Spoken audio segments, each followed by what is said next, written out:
मशहूर शायर राहत इंदौरी का हार्ट अटैक से निधन हो गया। राहत इंदौरी कोरोना से संक्रमित होने के बाद इंदौर के अरबिंदो अस्पताल में भर्ती हुए थे। अगले ही दिन उनका निधन हो गया। इसके बाद पूरे प्रदेश में शोक की लहर है। प्रदेश के सभी नेताओं ने शोक व्यक्त किया है। दरअसल राहत इंदौरी कोरोना पॉजिटिव आने के बाद सोमवार को अस्पताल में भर्ती हुए थे। मंगलवार को उन्होंने सोशल मीडिया पर खुद को पॉजिटिव होने की जानकारी दी। साथ ही कहा था कि मुझे और मेरे परिवार को कोई फ़ोन नहीं करेगा।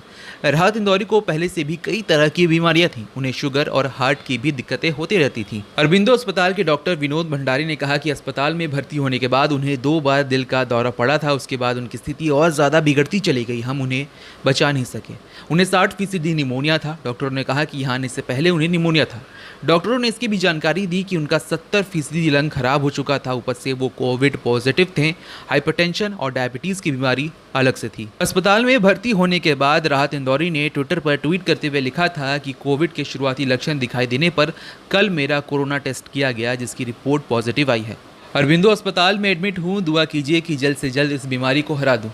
इस ट्वीट के साथ उन्होंने एक और रिक्वेस्ट की कि मुझे या मेरे घर वालों को फ़ोन ना करें। मेरी खैरियत ट्विटर और फेसबुक पर आपको मिलती रहेगी। राहत इंदौरी के निधन से पूरी एमपी में शोक की लहर है। सीएम शिवराज सिंह चौहान ने भी ट्वीट कर दुख व्यक्त किया। उन्होंने लिखा कि अपनी शायरी से लाखों करोड़ों दिल पर राज करने वाले मशहूर शायर हर दिल अजीज़ राहत इंदौरी का निधन मध्य प्रदेश और देश के लिए अपूर्णीय क्षति है। मैं ईश्वर से प्रार्थना करता हूं कि उनकी आत्मा को शांति दे और उनके परिजनों और चाहने वालों को इस अपार दुख को सहने की शक्ति दे। राहत इंदौरी ने कभी भी फिल्मी दुनिया में जमने और बसने के लिए जद्दोजहद नहीं की। मुशायरे के बाद अगर उनको किसी चीज़ से सबसे ज़्यादा लगाव था तो वो था उनका अपना शहर इंदौर।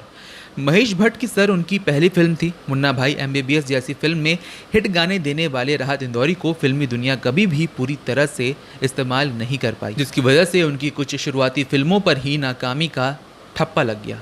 अपने लिए लिखकर मुशायरे में अपने लिए ही शेर पढ़ना किसी भी शायर के लिए ज़्यादा तसल्ली देने वाला होता है। फिर राहत ने तो मुशायरे में शेर पढ़ने की अपनी एक शैली विकसित कर ली थी, जिसे नकल जाने अनजाने में सैकड़ों शायर करते हैं। जब वो डूब कर अपनी शेर पढ़ते थे तो हजारों लोगों का मजमा दीवाना सा हो उठता था। जिन लोगों ने ये सब अपनी आंखों से देखा है वो यही कहेंगे कि राहत की असली जगह फिल्मी संगीतकार का दरबार नहीं, मुशायरे का मंच था। मगर अफसोस है कि कोरोना काल में एक और सितारा इस दुनिया को छोड़कर चला गया।